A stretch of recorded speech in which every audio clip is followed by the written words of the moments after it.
First story is titled, Am I the a-hole for refusing to take in my father's daughter?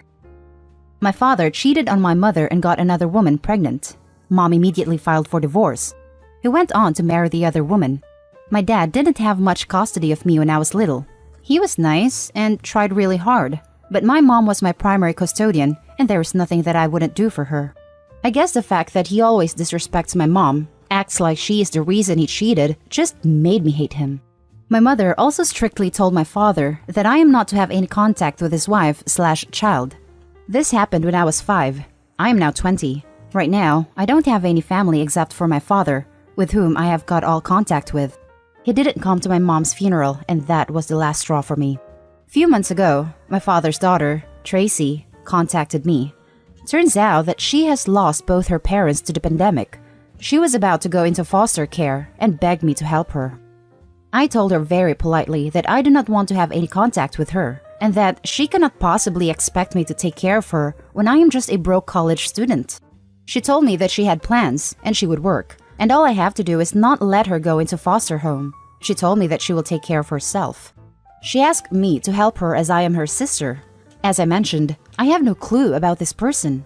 I don't even know if what she was suggesting was legally possible. In the end, I told her that I wasn't in any position to help her, and I don't know her. I told her that while we do have the same father, I don't consider him to be my father, and I don't consider her to be my sister.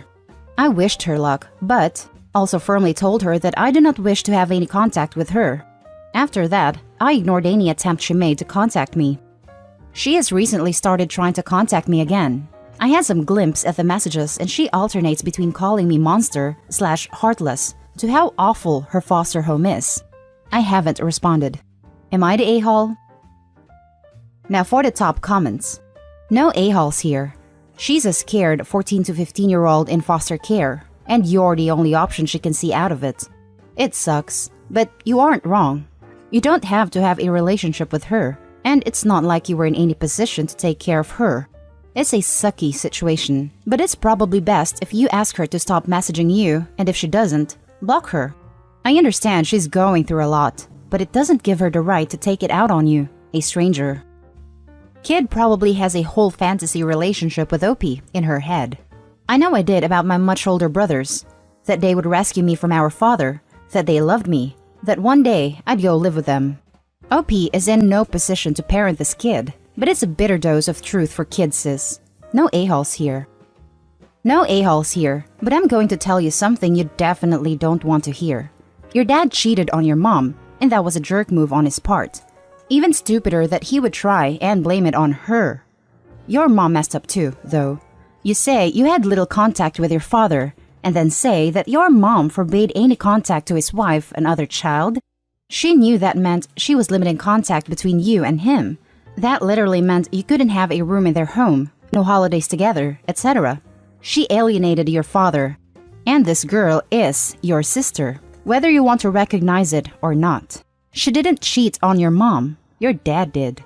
I'm not saying you should take her in, because not doing so is your choice and your right. I do think it's time to start critically thinking about why you worship one parent and denounce the other. Your mom may have been great, but she wasn't perfect, and it's unhealthy to idolize someone so unquestionably. Especially since it occurred when Opie was 5, I get some serious parental alienation vibes from the mom. Also, that Opie somehow thinks her dad should have come to her mom's funeral. Most people don't go to their ex's funeral, especially if that person hated them. Could dad have supported Opie in other ways? Maybe, but given the circumstances, it's difficult. Dad is the estranged parent. Mom hated dad. I've been there, and there was nothing my dad could have done to help. No a-holes here. You can't afford to take care of a virtual stranger. She sounds like a scared kid. Edit to add. Though, if her parents are dead, so is your father? Really cut him off hard, didn't you? Yes, I didn't even know that he passed away until she called. Now for the second story. Am I the a-hole for not wanting to adopt my sister's kid? My husband and I already have 3 kids. 2 are adopted. 1 is my biological child from a previous relationship, ages 11, 9, and 8. My sister is pregnant. She can't look after the baby. So she asked us to adopt her child as it would be a short and uncomplicated process for us. as we already know what we're doing both in terms of adoption and babies. And, as we are approved adoptive parents, who still foster from time to time, it would be simple enough to take in an extra child. However, I am concerned at my sister's behavior. She's already referring to the child as her baby, which is fair enough as the baby is growing inside of her, but it makes me worry that she won't be able to detach herself from the child. Additionally, I'm concerned that I will unwittingly become a glorified babysitter until she decides she wants to take the child back, as she has said that while she wants this baby, she's not ready yet. I have friends who have adopted relatives' children, and it becomes a mess of various boundary-related issues. Example, the bio parent telling the kid to call them mom/dad. While my kids have said they'd be okay with it, and my husband has also said so, the final concern is that if she changes her mind later and tries to take the child back, or even just trample some boundaries related to the child that will disrupt our home and upset all my kids, as the kids I have now need a stable family dynamic due to their history. When I communicated these worries to my sister, she said she might have some lingering maternal instincts because this would still be her biological child, but she feels this shouldn't be enough to talk me out of it. Both of our parents are only children, so we have no cousins/aunts/uncles who could take the baby, and while we do have 2 other siblings, neither of them is able to take the baby. She is about 6 weeks away from her due date. So, if I hold firm on refusing, she needs to start talking to adoptive parents ASAP. She's admitted that the reason she wants me to take the baby is that I am closer, and she'll be able to see her child in a way that she couldn't if the child were adopted by strangers, but insists that she can maintain any boundaries I put in place despite it still being her kid. Added to add, she also thinks we'd be a good family to adopt the child, as we're set up for another kid right now due to our fostering. We even have baby stuff in the attic and a 7-seater car, and have discussed adopting more children in the future, though we talked about doing it when the children we have right now are older. So, the inclusion of a baby wouldn't be highly disruptive to us, and my husband and I would really love having a baby in the house, and actually debated adopting a baby. I've refused, as I just don't think this is a good idea, and this has led to my sister, siblings, parents, and grandparents calling me an a-hole, saying I need to help my family and that they can't believe I would allow this baby to be surrendered to the system. And I do feel really bad, as I don't want my niece/nephew to be sent to live with strangers. I would like to be involved in their life, and I've not even given it a chance. Well, I won't be making any choices based off a poll of random people on the internet, no offense. I am wondering if anyone could provide me a different perspective. Am I the a-hole? Now for the top comments. It sounds like she wants you to do all the hard work of actually being a parent, and she can just show up for the good bits when she feels like it. Not the a-hole. Your concerns are very valid based on her attitude and things said. Nailed it. Info. How old is your sister? Where is the father? Could he cause problems? What are the reasons your sister can't look after the baby? It very much sounds like she plans to let you do all the hard work, and then when the baby's 5/6, she'll be ready with no concern to you. Could you help the sister in other ways? If money's the issue, could she stay in your spare room for 6 months to save? If it's time, could you and another family member babysit for a few hours each day? Like you do 3 hours and someone else does 3 hours until the baby is old enough for childcare? Why are you the A for letting the kid go into foster care, but your sister isn't for not wanting to sort them a loving family because she still wants some connection? There's so many other options that can be considered that everyone jumping straight to you taking the baby makes your sister's plan pretty clear. And where are your parents in all this? Why can't they look after the child for 2 to 3 years until your sister is ready? She's 31, 2 years older than me. Boyfriend broke up with her recently, in the ballpark of 6 to 8 weeks ago, after saying he wanted to have this baby with her, but is now saying he won't be involved at all unless she adopts the baby out. In which case, he'll sign whatever he needs to sign for the adoption to go through, and that's going to be the extent of his involvement. Sister has no financial issues. Her issue is that without the boyfriend involved, she will be a single mother, which she says she cannot do, due to the mental/emotional toll she can see motherhood taking on her and not being ready for that progression.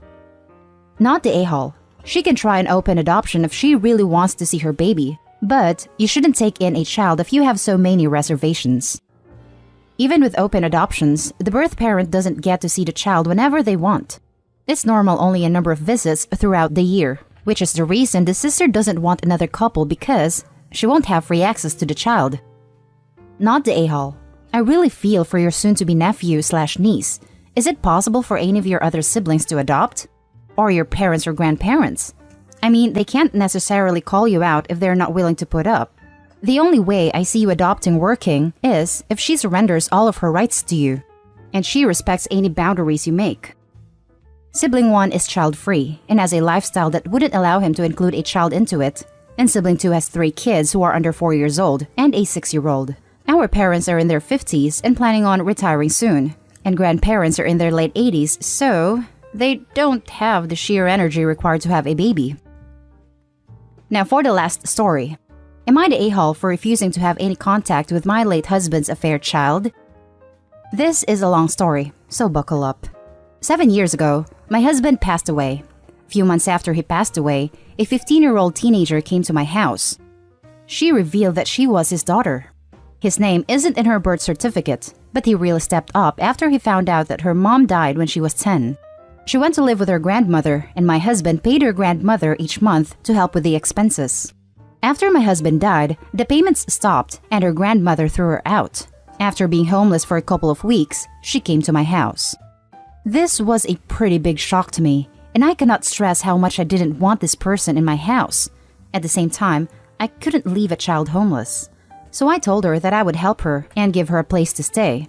I also warned her that I only want to help her out, and that I am not taking any maternal role and she shouldn't expect me to. She agreed. She stayed at my house from the years of 15 to 18. My kid had already gone off to college, and I didn't mind.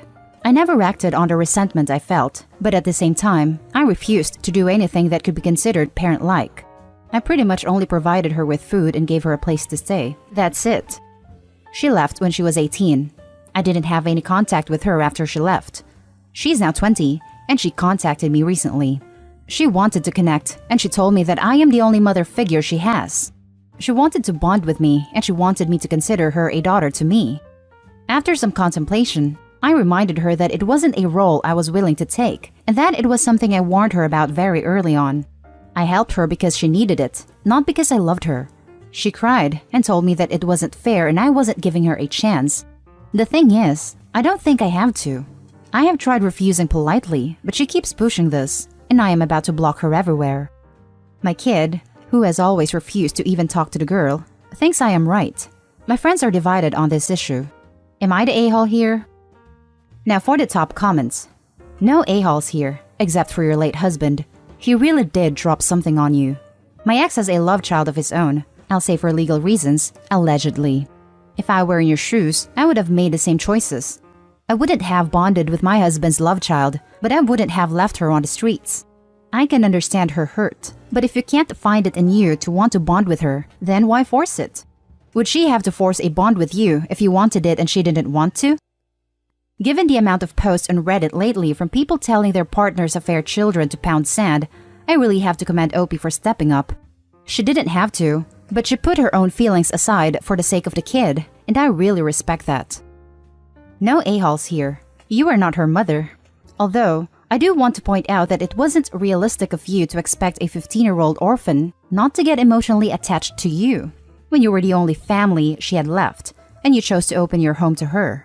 You could consider taking on the role of an aunt or an older friend.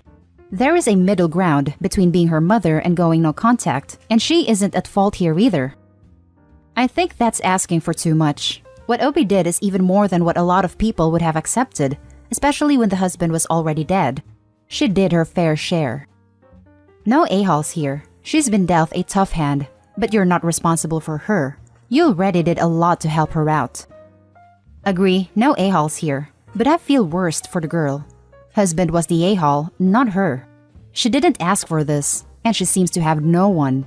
Her sibling and the closest thing to a maternal figure she has resent her for existing. Very sad. I can't imagine what that feels like. And that's the end of this video, folks. As always, leave a comment and hit like and subscribe. And if you want more of this content, turn your notification on to get updated on the latest videos. And I'll catch you in the next one. Stay safe.